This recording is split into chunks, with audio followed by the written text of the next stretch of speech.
Meanwhile, Minnesota leaders are joining the country's top immigration officials in Washington, answering questions about Operation Metro Surge. That hearing happening right now on Capitol Hill.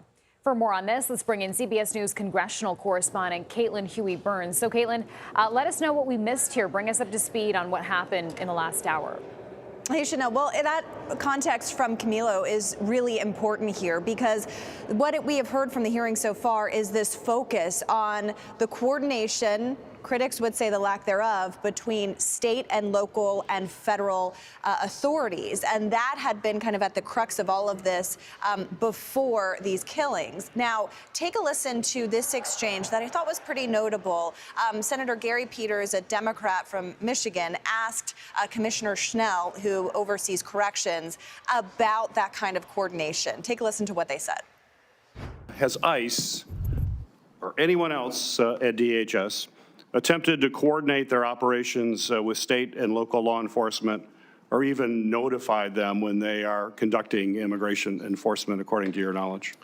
There has not been a planful approach. There has not been efforts to coordinate or discuss their targets. We have not been provided with a list of targets, as a for instance, where there could be some opportunities where we have those dangerous people that represent a risk to Minnesota's public safety that we could coordinate. So that has not happened. Now, that seems to contrast with what Homan said at the press conference earlier. But this is, turning into perhaps a he said, she said type of thing. And what's notable here is that we've seen this hearing a couple of days ago in the House where top immigration officials from the Trump administration were called upon. In this hearing, you're hearing from local officials on the ground, in addition to those Trump administration officials who will appear later on this afternoon. So this is something that the chairman of the committee, Rand Paul, had designed. He wanted to hear from officials in Minnesota, and there also are two Republicans on that panel that you're watching here too, from Minnesota.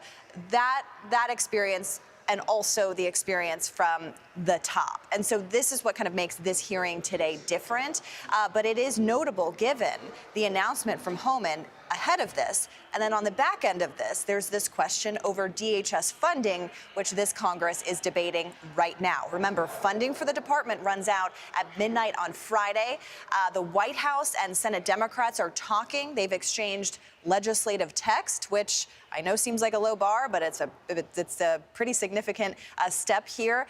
But whether they can agree on funding long term really remains to be seen. All right, Caitlin Huey-Burns on the Hill for us. Thank you.